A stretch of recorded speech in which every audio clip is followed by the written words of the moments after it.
Welcome to Design Your Life in Business, the podcast for leaders by Bright Mind Consulting Group. We give you the necessary tools to help you become the architect of not just your business, but your life too. I'm your host, Jevon Wooden. Hey, Angelo, how are you today? I'm doing great. Thank you very much. It's a pleasure having you on, man. We're going to have a great conversation focusing on the marketing and branding side of things. You ready? I'm ready. Fire away. Fire away. That's what I'm talking about. Ready to go, because you know what I'm going to ask. First one is, who is Angelo Ponzi? Well, from a business standpoint, I am a fractional chief marketing officer, and I work with companies on the strategic level. So really understanding the marketplace, the competition, the nuances of the business side of marketing to help develop strategies and tactics to help drive business growth. But I believe you have to understand the first part, who's your customer, how do you talk to them, what's relevant to them, before you can actually implement tactical strategies, if you will. Otherwise, you're just throwing stuff up against the wall and you're hoping it works. Absolutely. Super important to understand the target market before you start trying to put everything together, or else you're going to fall on deaf ears, right? Yeah, in the companies that I work with, it's so interesting. A lot of times I'll get in there and it's all about, hey, we need more emails, we need more, our website needs to be fixed. And it's like, well, but who are we talking to? What are we saying? You've got 10 segments, you're using the same messaging to all 10, and it can't be relevant to everybody. So surprisingly, even companies that have been around a really long time, which is great for me, it keeps me in business. But, at the end of the day, I just find it really interesting that, what was that saying? High tide rises all boats. So when things are great, nobody thinks about this. And then, of course, when it gets bad, they start wondering, why isn't it working anymore? Absolutely. How did you get into this line of work, man? So in my career, I've been advertising agency side of the business. Spent a lot of time there. I actually started my own at one point in time. I grew it, had the opportunity to sell it. I've also been on the client side. So I've sat in everything from advertising manager up to chief strategy officer on the client side of the business. And I started this business in 2014, but it wasn't my first business. My first business actually, which failed in 8 months, was a film company, a film production company when I was like 22 years old. And I'd been working at an ad agency, working with a production guy. And he convinced me at 23, we could do this. We could start a business. We could bring Hollywood to Orange County, California. And oh, by the way, I need your money. And he had all the contacts, but I learned very quickly that his contacts were all production contacts, not actually business contacts. So we took off. First few months, man, I was making money. I didn't know what to do with it. By 8 months later, we were shutting the doors and that. But what a lesson. It was a great investment to learn what not to do. And just because the old field of dreams, right? Just because you built it doesn't mean they're coming. And so we failed quite spectacularly. But then a few years later, I started another one, and that one is the one that ended up growing over the next 13 years that I got to sell. Plus, at the same time, I actually started a research firm. And so part of my background is research. And that's, I think, one of the unique differentiators that I have, whether it's qual or quant or secondary, is to be able to analyze the data, because that's my thing, right? I got to understand the market. And I had this opportunity. I worked with a company called Pacific Sunwear. You probably know them, big clothing retailer. Oh, yeah, PacSun. Yeah, PacSun, right? So I did all the research for like 9 years as a consultant.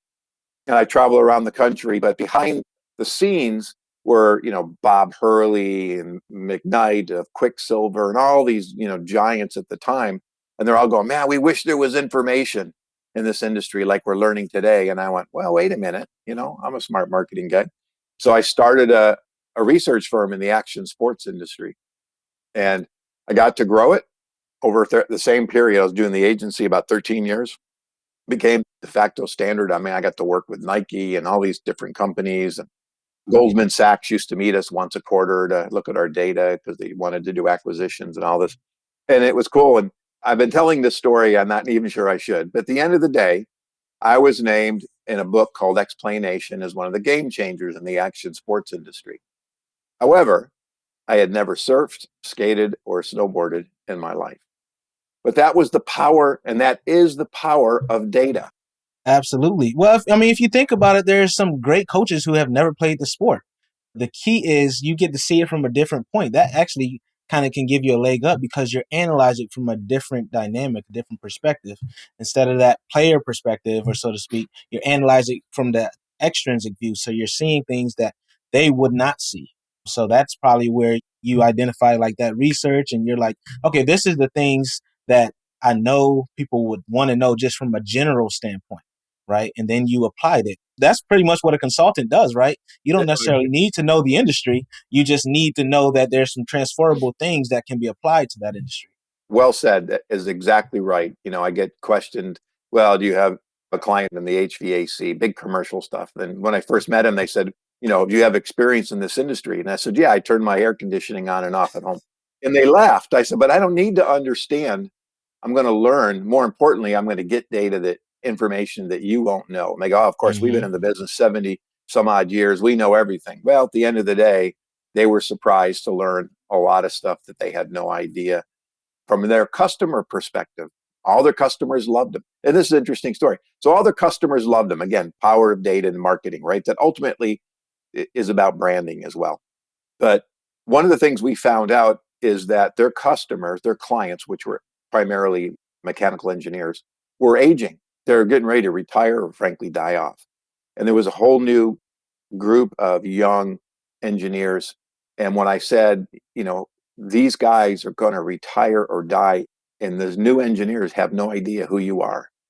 They go, oh, well, they'll just go ask the old guys. I go, yeah, but the old guys are leaving and their thinking is different. They're more concerned about environmental issues and, bringing on products that, are not using gas and, all that kind of stuff.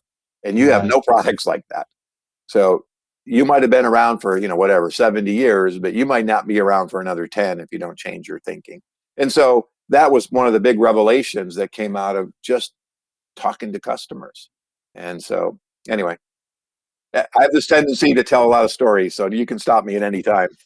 I love them because this is the application side of things, right? We hear about the strategic side, but the tactical side is what we don't hear much of. Why is it important to start looking ahead? And why does a marketing firm or a marketing strategist or things like that, why are they important? Why can't I do it on my own? And a lot of times it's because the person we're helping is an expert at their field, right? They're a tactician. They know that.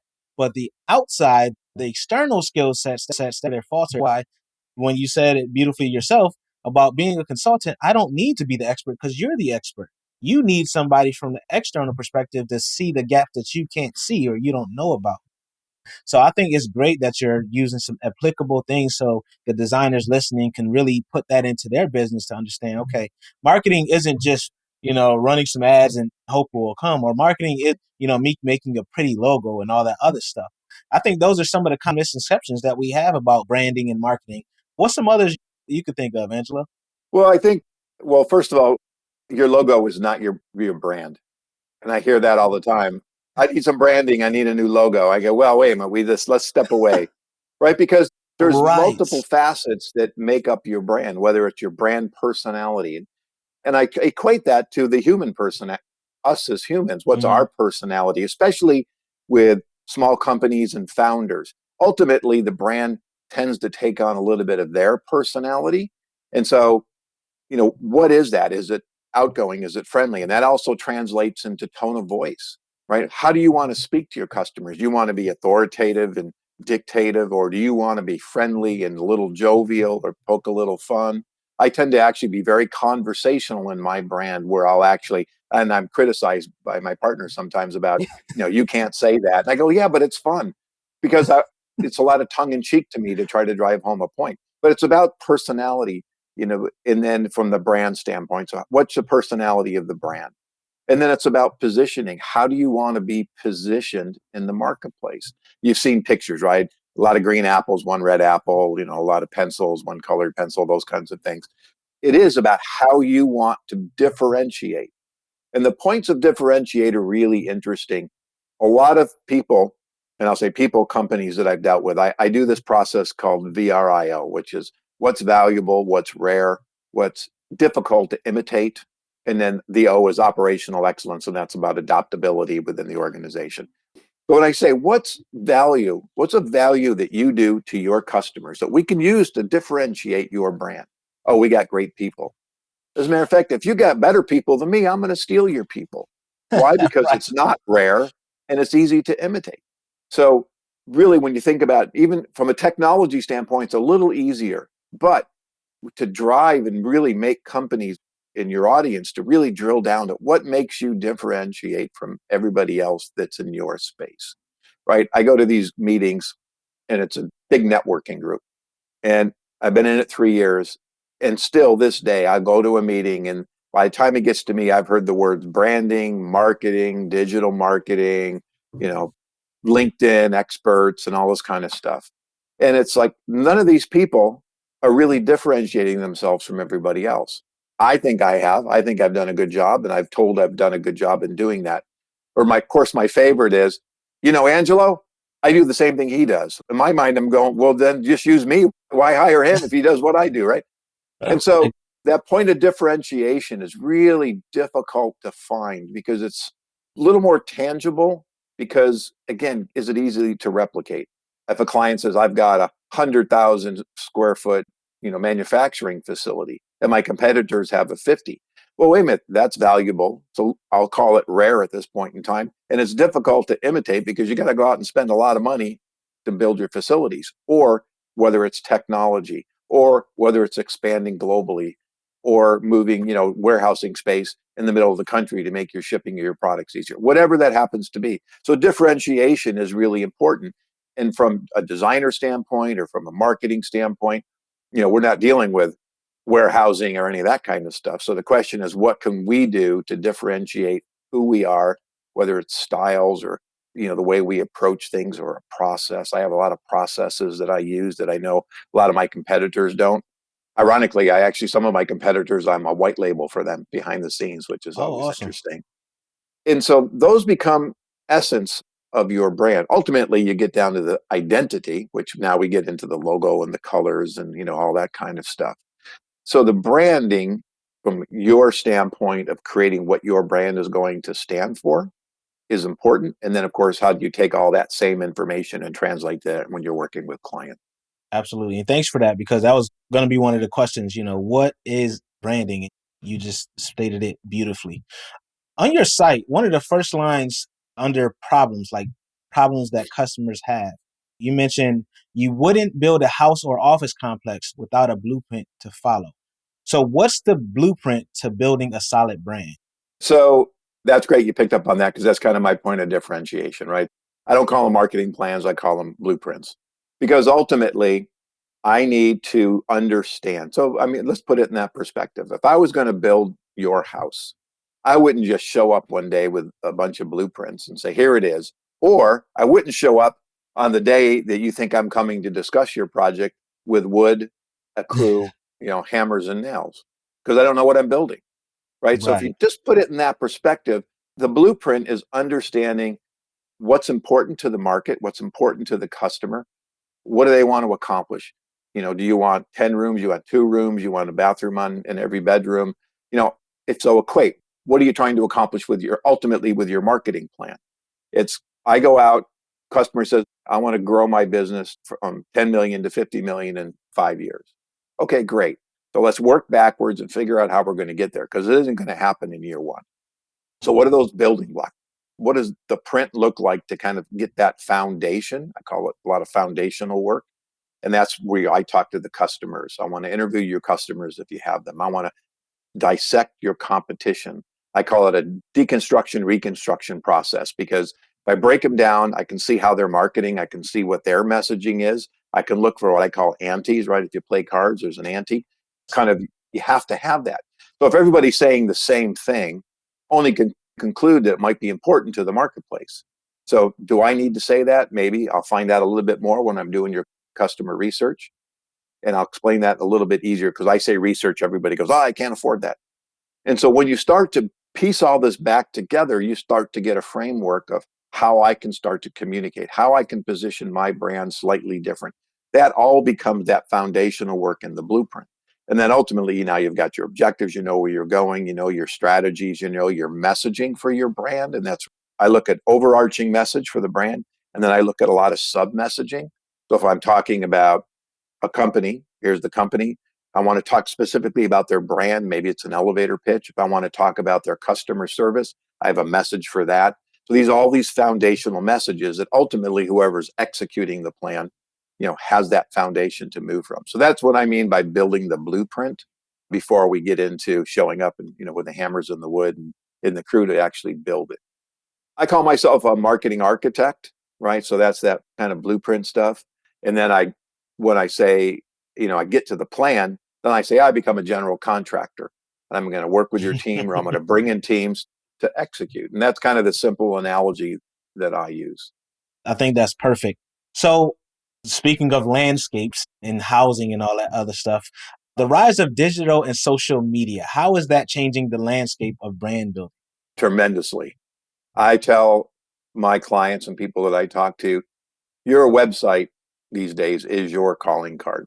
It does not communicate, and you can't go there and understand what you are selling. Pretty much page one, you're not going to go to page two, right? If people don't want to drill down, they don't want to have to figure out what you're selling. So it's really important that it communicates very quickly. And again, this back to this customer approach, customer centricity versus company. I'm sure you've seen it, right? You go to a site and it's like, we're great. We've been around for 100 years and we're wonderful. It's like, okay, what does that do for me? So what? And yeah. so what? It's exactly right. You know what? I had a client one time tell me, well, we've been in the business, I think it was, I don't make this up, like 50 years. And that's our point of differentiation. I said, but you realize I just did your competitor research, and a couple of your competitors have been in the industry a lot longer than you. No, they haven't. I go, yeah, it's on their website. And I'm going to believe what they put on their website, right? So it's what's important. And I call the 50-year thing, for example, I just call it a reason to believe. It's not the reason to differentiate or buy. It's just a reason to believe, hey, you're doing something right. You've been around a long time. So when you're communicating on your website and your social media, whether it's, paid or organic, or whether you're using paid Google ads or whatever it happens to be, understanding and the formats, so much copy, so much time. So you can't take what you put on your website and put it in a social post or a paid ad. So really fine tuning what's going to, rise to the top and get you seen. So back again, research is going to help identify what's important. You can translate that into your keywords and your blogs and all your content and utilize that in helping to drive. But absolutely, I haven't purchased actually I did. I just purchased a print ad, the National Restaurant Association show this past weekend for one of my clients. We ran in every issue. Last time I purchased a print ad was a year earlier at the same trade show. But that goes to knowing that audience, right? Like most audiences aren't checking print these days. Everything's digital, right? They want to access it quickly. So you did your research and found out that was the proper placement for the ad. Yeah, because they're getting one, they attend the show. So most print properties, they still exist and they're still strong, but have digital properties, newsletters, websites, things you can do with them. So I always evaluate those and look at that. I'm an integrated marketer, right? There's no silver bullet in marketing. And so if you think about that, there's a lot of different ways. And the other thing too, again, doing customer research, I could ask you, how do you consume your information? Now, I would guess you're online, you're looking at videos, you're doing all of that. If I ask the same question to somebody who's maybe 65, they might say, hey, I like case studies and I like, to download it and print it out. And so they're not watching videos, or they're not going online like we are using our phones. They have a different way of getting information. So I have to know that. Otherwise, if I'm only doing videos, I'm missing a target audience. So that gets back to segmentation. It gets back to what you said earlier, understanding your audience. For me, it's about how they consume information. What's that journey? I find it whenever I show a client, especially on the consumer side, and you look at the attribution model, right?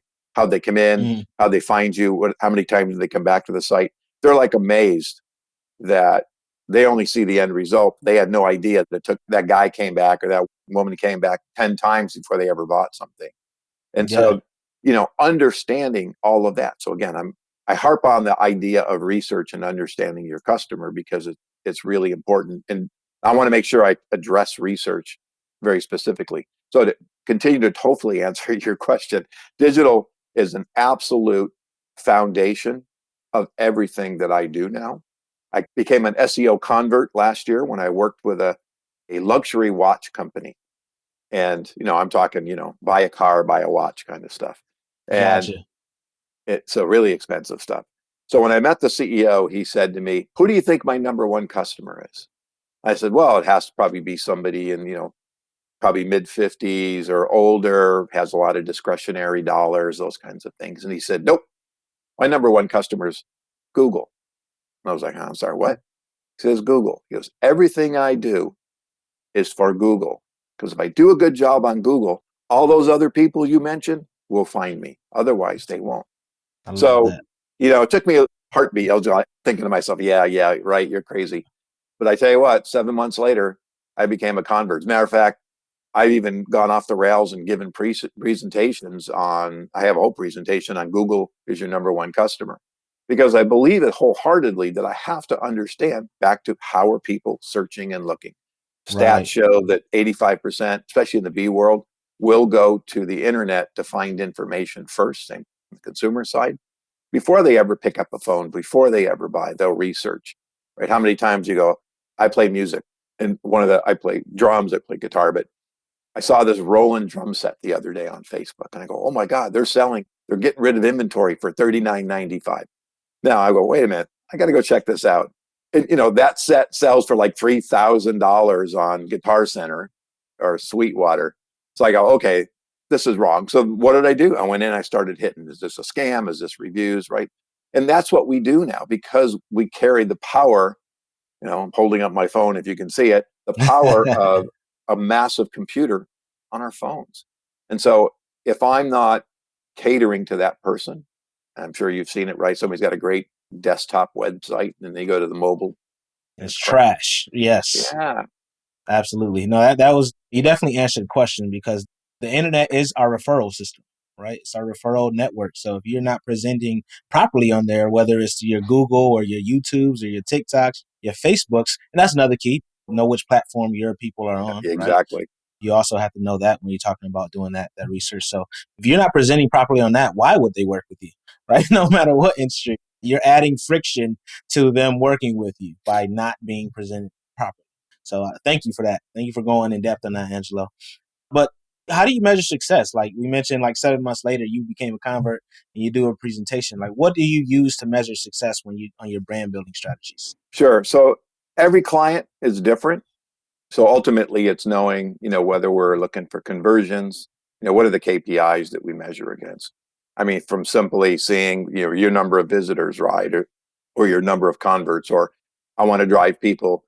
One of my clients makes a compostable, biodegradable straws, right? So make it out of plant-based materials. We're very conscious about the environment, and we're helping to eliminate single-use plastics and all of that.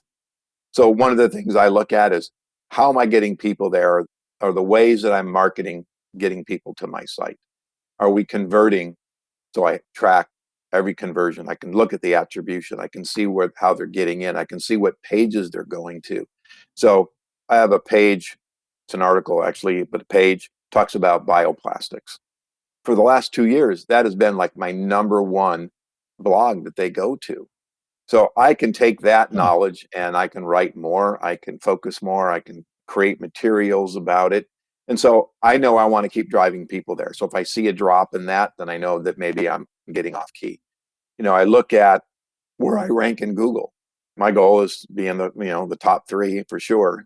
And if I see that I am and then I see that I'm not, I got to figure out why. So I'm constantly looking at tools to evaluate, how's my SEO doing? Do I have any broken links? Where are my backlinks? Are they follow links? Are they no follow links? And so I do a lot of analysis to Mm-hmm. make sure that we are continuing to serve the market in sense, what are they looking for in this particular case? We have a paid ad program going on, and we had a conversion from doing it internally to an external firm. And of course, in the first 3 months, our things have dropped. I was like, oh my God, I'm going to get hammered on this one. But at the end of the day, by analyzing it, we found a few things that we made tweaks and we were able to turn that right away. So based on the KPIs it really is, whether it's management in a sense, if you're talking to a company, what are those things that they're trying to achieve that can prove that you're doing well? I have another client where, we're literally measuring from quarter to quarter, from month to month, certain measurements on the site, because they sell a service, and sometimes it takes a year for the service to actually, go through the process of being sold, because it's a pretty big deal, costs a lot of money. So I have different measurements for them, because I can't measure sales, because I can measure how we get into the funnel. I can measure the people we're bringing to the table and how many are converting to opportunities that end up in the pipeline versus those that are being rejected. If they're being rejected, why? Did we do a bad job in sourcing those leads, or, the way we were communicating? So, we're playing a lot in this particular case at the top of the funnel. Other cases we're dealing with, I got them in the funnel, but we're not, we're losing them in the process. There's a chart that I use for, especially in the B2B world, talks about how many touches it takes to actually get to a conversion. And it's right in that chart. It's probably a few years old, but probably still relevant. It's about 7 to 12 touches. Yeah, So I'm that still doesn't hearing mean, that as well. 7 Yeah, to 7 12 to 12. emails, right? It means all sorts of communications. I remember earlier on, before I even knew this chart was there, after 4 conversations or 4 attempts, I'd go, they're not interested, goodbye. Well, then I saw this chart and was like, man, I'm bailing out at 4. I need to be at least until 7, because at that point in time, most of my competitors have dropped out, and there's where my opportunities happen. So Absolutely. understanding, how do you gauge that? How do you measure that the people that are maybe in this, again, with this particular client, they have an inside sales group. I call them smile and dial, right? So are they performing? How many calls are they making? And how does that, and so we can measure all that information, knowing if they back up on the calls, we lose opportunities. They increase their calls, getting better input going in. In this case, the marketing department starts with the mining of the leads. And we just made some tweaks in the target audience and the revenue volume of these companies that we target, and we saw a significant change. And so again, with marketing, it's not a set it and forget it, especially with the digital world. It's every day you've got to be on it, because things change so rapidly. Yeah. Business moves at the speed of business, right? Nothing else matches it. So, Yeah. yeah, and I love that you're highlighting the importance of data, right? So many people just want to put things out there, and they're wondering why a product or service falls on deaf ears, or why their rebrand or any of that goes wrong. It's because they don't have that data. And that is so critical. That you're mentioning a lot of things that I'm sure a lot of designers are like, what? I've never even heard of that. Or how do I find that information? So thank you for going in depth on that. But also, I know some designers are listening and they're like, dear customer, we've been around 50, 75, 100 years. So how do you manage the consistency in a brand's identity with the need for evolution over time? But talk about culture, a culture within an organization. It starts at the top and not bottom up.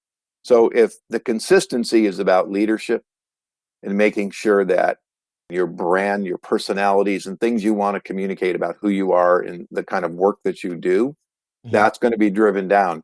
And the reason I say that, because when new people come in to the company, have their own ideas and want to do things differently, and that can take you off brand. And so that kind of setting the guidelines, whether it's onboarding, or obviously you don't want to stifle creativity, right? But there's a framework in making sure that people understand the brand, which is a huge mistake. I'm going to say broadly, most companies make, is they don't get the employees and people that work for them to understand what the brand is about. They don't take Agreed. the time. Yeah. I like to say, I walk out the door at night and somebody says, hey, what do you do? And I go, I work for so-and-so. I'm their accountant. Okay. So what do they do? I don't know. I'm their accountant. And so if everybody walks out the door and has a very consistent idea of what the brand does, and not only what the brand does, but, and this is, I think, is key, your contribution that you make to the brand, right? So it's not Yes. about I manage the money, or I manage the inventory, or, I'm a UX designer, or, I design websites, whatever it happens to be.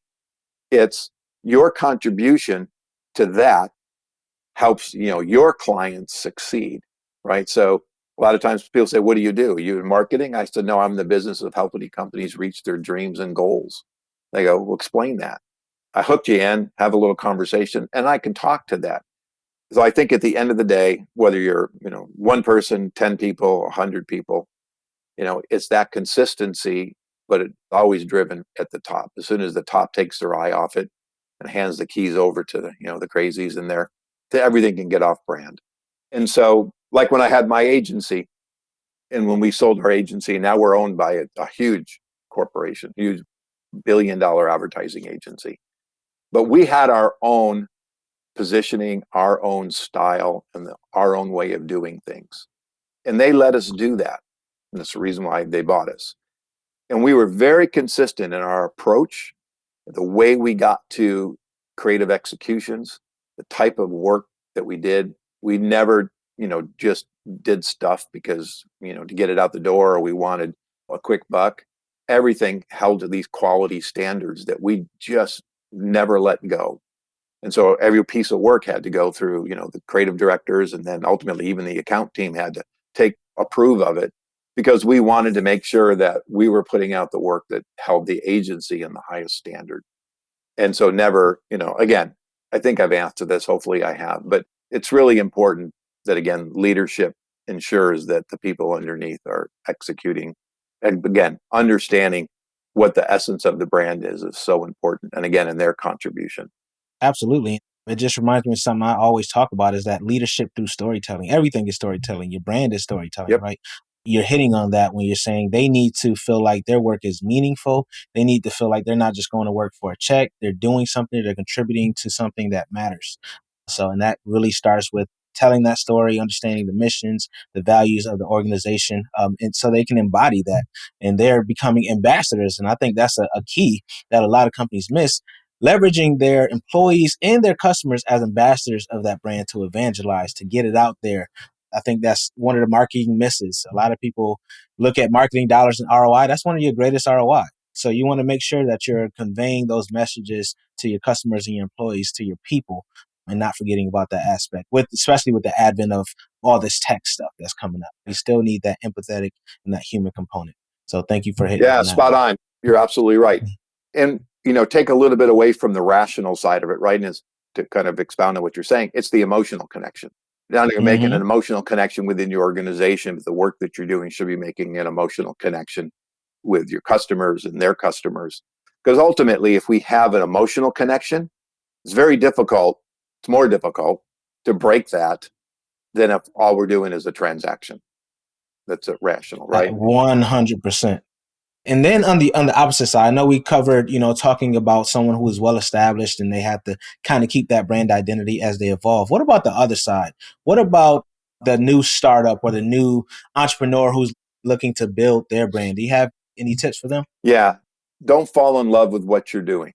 And the reason I say that is because I've been a mentor at one of the universities here in startup programs, and I'll go into these meetings, and they're pitching me on the greatest thing since sliced bread, and then I start to punch holes in it, and I can see them get deflated, or frankly get angry that I didn't love it as much as they loved it.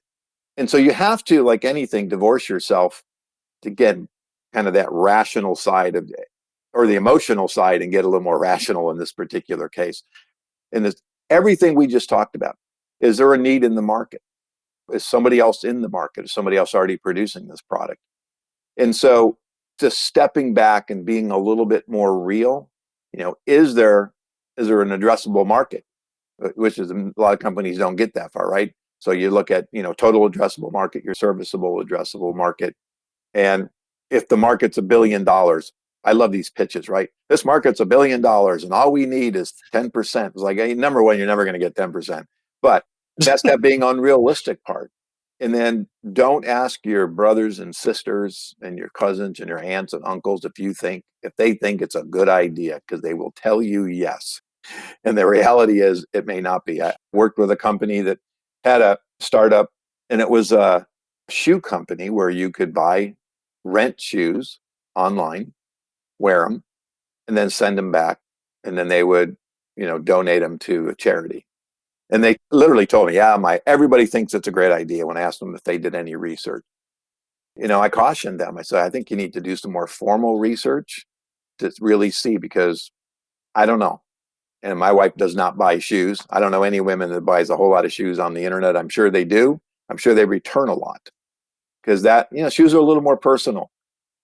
And so I cautioned them a lot of stuff. They actually ended up going and investing all their money in a luxury PR firm out of New York. And they were out of business before they got in business. But they were so in love with the idea that they just couldn't see through it. And so I think for startup companies, that understanding where the opportunities are, understanding how you're going to start and grow. A lot of times we'll look at, how do I launch, right? I'm going to launch in this very particular, Southern California, for example, as a test market. That's a good market. We know the people are there. We've done our research. Let's see what happens. Is it an online program? Do I have to get shelf space somewhere? How difficult. When I worked in the action sports industry, I mean, every time I'd go to a trade show, there'd be hundreds of new brands all trying to get into the retail distribution. And it was difficult because the brands would say, you have no brand. You have no awareness in the marketplace. People don't know who you are. Your stuff looks like everybody else's. And actually, I had practical experience. One of my sons wanted to get into that industry, and we tried. For him, even with my connections, it was still very difficult to get his brand off the ground, which ultimately did not. But he had other issues going on with it. But it's really taking the time and understanding all those nuances. I had a client a couple of years ago that they made this tax software. Basically, they could manage all these tax notices. Enterprise business, and they converted it to a SaaS product. Brilliant product. I mean, it was brilliant. It has taken them 3 years with the SaaS model to actually get going.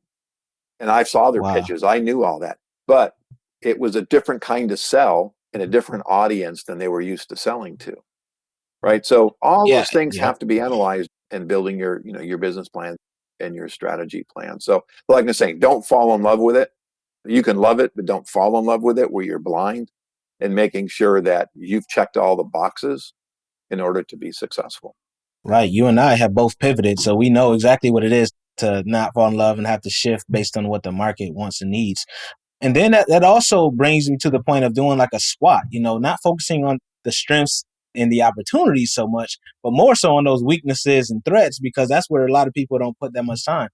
I don't really see that many weaknesses. I'm the top dog. I'm so different, this and that stuff. So I really want the audience to do a SWOT analysis and just see, like, what are the true weaknesses and the true threats, and really do that research that we've been talking about this whole time, because that's where a lot of people fail. They fall in love. They don't want to call their baby ugly, right?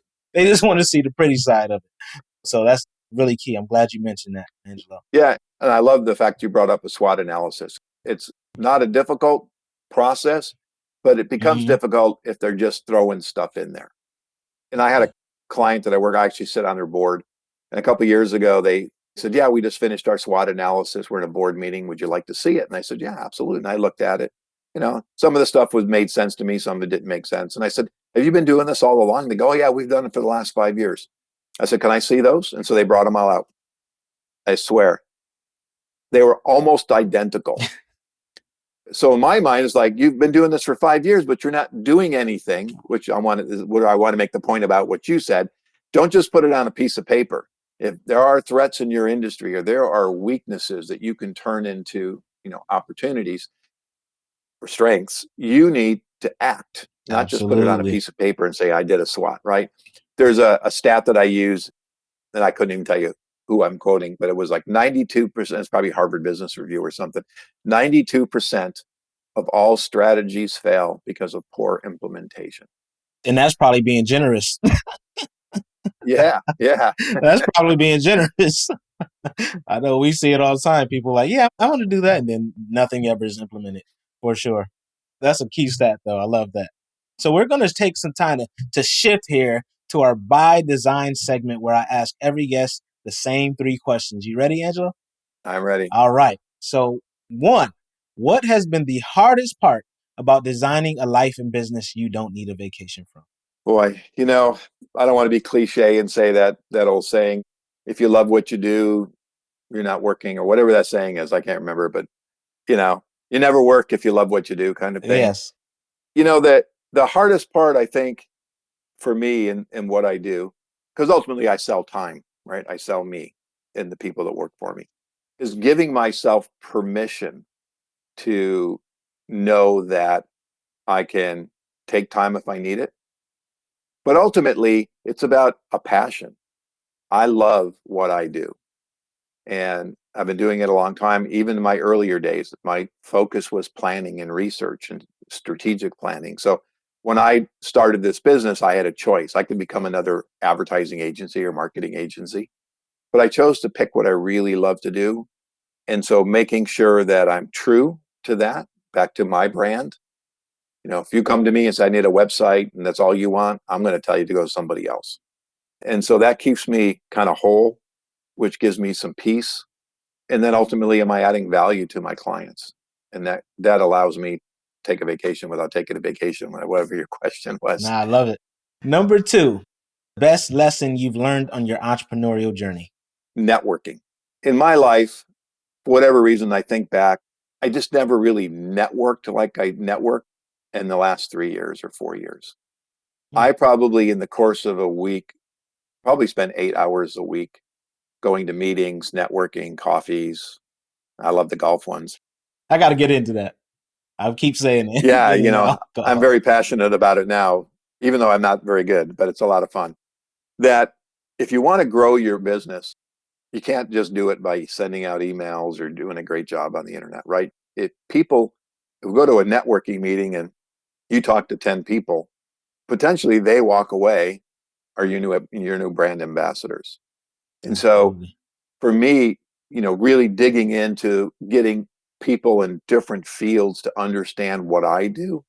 And I have people that actually, I'll call it parrot my pitch actually better than I do it. And because I've got them to understand. So I think the biggest thing for me has been understanding that, it takes a village. And by having all that to people that want to help you, want to contribute, want to see you succeed. Not just because they necessarily just like you, because the work that you do is confidence. The very first time I was referred from somebody in this group, this was, during COVID. And I said, look, I really appreciate the referral. This is fantastic. What can I do for you? His response was, don't screw it up. I've just introduced you because it's my reputation too. So, and I always thought about that. And he's absolutely right. Even when they refer me in, it's not only about my work, it's about, am I doing the work that reflects on him? So somebody says, yeah, you know what, you gave me that horrible lead or horrible referral, right? So I think networking is something I've learned in the last, again, 3 or 4 years, that more importantly than I ever have thought before. Hear that one often, networking, for sure, because it's all about relationships, right? It's all about who you know. Isn't that what we always say? So yeah, that's so true. So the third one is, what are 3 tips or tools that you would recommend when scaling a business? Well, first, I think knowing your numbers is, the old adage, right? Money coming in, money going out. Establishing, what your goals are from a profitability standpoint. I mean, when you sell time, you could say, well, it's all profit. Well, it isn't really all profit. It's not. And so understanding, how you get to a number, whether it's a project, designing a flyer or a website or logos or creating a marketing plan, right? There's somewhere along the way you have to establish, I know it's going to take me.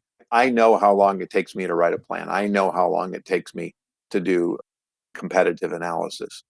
So I now have a better ability to say, this is what's going to cost you, or I'll wrap it into a kind of a project cost. So knowing the numbers and what it's going to take. And ultimately, I tell clients it's going to take X. And they say, well, what if you do it faster? I go, well, that's good for me. Absolutely. And I say, but what if I go over?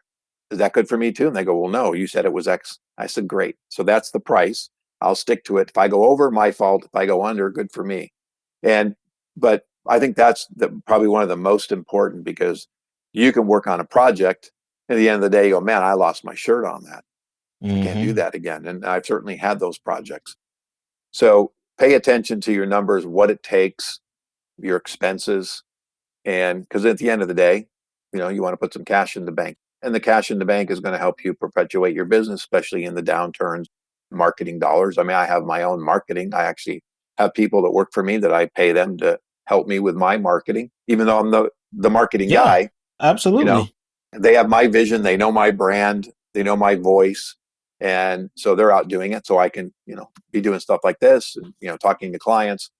I think the other thing, again, back to networking and making sure that you have a clear voice and your elevator pitch, right? That really defines you. Like I talk about this networking. It took me over a year to find a way to be in a room with a bunch of marketers and differentiate myself. Actually, when I started this company, it was actually under a different brand. So I went through a rebrand, a year and a half ago that actually was predicated on the feedback I used to get from these meetings. So I was listening to my potential referral partners and stuff. And it's a true story. And somebody said, after I explained what I did, they went, "Oh, you're like an architect." And I went, "Oh my God, it's perfect." Oh, wow. And so I redefined, that from that positioning standpoint. And so again, I listened to my own customers and referral partners. So again, keeping an open mind because we all have to evolve, right? If we're doing the same thing we did 10 years ago, we haven't evolved, right? Technology is forcing us to evolve. The way we get business, COVID, Zoom meetings. So we have to evolve. So I guess, that old evolve or die kind of thing. And the third thing is knowing not every business is good business. And be willing. So important. Be willing to walk away or turn it down. Because if it's a bad relationship, I had a prospect tell me one day, they said, I know you were referred to me, Angelo, and so let's talk, but I want you to know right off the bat, I don't like marketing. I think it's a waste of time, but convince me why I should hire you. I said, no, I won't. I don't have to convince you anything. Yeah. I said, if I have to convince you to hire me today, I actually have to convince you tomorrow and the next day. And it's not worth my time because you don't believe. And that's actually one of my criteria. If you don't believe in marketing and believe marketing can help, I actually won't work with somebody. It's always going to be a struggle. That's one of my first things that I do. Actually, I have an assessment that I make every client go through to determine, where they're at, what their beliefs are, things that they have. So then this way I can make sure that if I work with them, I already have a foundation. I already know what I need to, whether I've got, 10 people in the company and they all think differently, I got a problem. 10 people that all think the same, potentially I still got a problem. But at least I have a better understanding of what I'm walking into. And because if we're not in alignment today, no matter what I do in the future, we won't be in alignment. And so there'll just be a fight. So I think I guess that would be my 3. Those are awesome 3, especially that last one. That last one is definitely important, especially for service businesses. Client, you got to be able to fire or not work with people because your sanity and your dignity are very, very much more priceless than we think, right? And some of us like to care of it. So thank you for those. So this has been a great conversation, Angelo. How can the people connect with you? Probably the easiest 2 ways would be on LinkedIn. Would be to go to look me up on LinkedIn, Angelo Ponzi. You can see there, it's on my tag. And then you probably link over to my website would be the, 2 different ways that you could connect with me and learn more about me. I think on both of those. I'm always open for a conversation. If somebody has questions, I'm happy to entertain. I mentor a lot. So again, I'm happy to, answer any questions if somebody has somebody in the audience. I have some free ebooks on my ones about competitive analysis. The other one's about storytelling. Give me a beat because I'm about ready to upload a kind of a newer version of them. Just reminded me that I needed to do that. It's not my to-do list. I just keep moving it and happy to help. Absolutely. Thank you so much for coming on as a guest to Design Your Life and Business podcast for leaders. And all those links will be in the show notes, everyone. Remember to keep ascending. See y'all soon. Thank you. Design Your Life and Business, the podcast for leaders, is brought to you by Bright Mind Consulting Group. To find out more about Bright Mind Consulting Group and how you can become the best leader possible, visit brightmindconsultinggroup.com. Make sure you search for Design Your Life and Business on Apple Podcasts, Spotify, Google Podcasts, or anywhere else podcasts are found.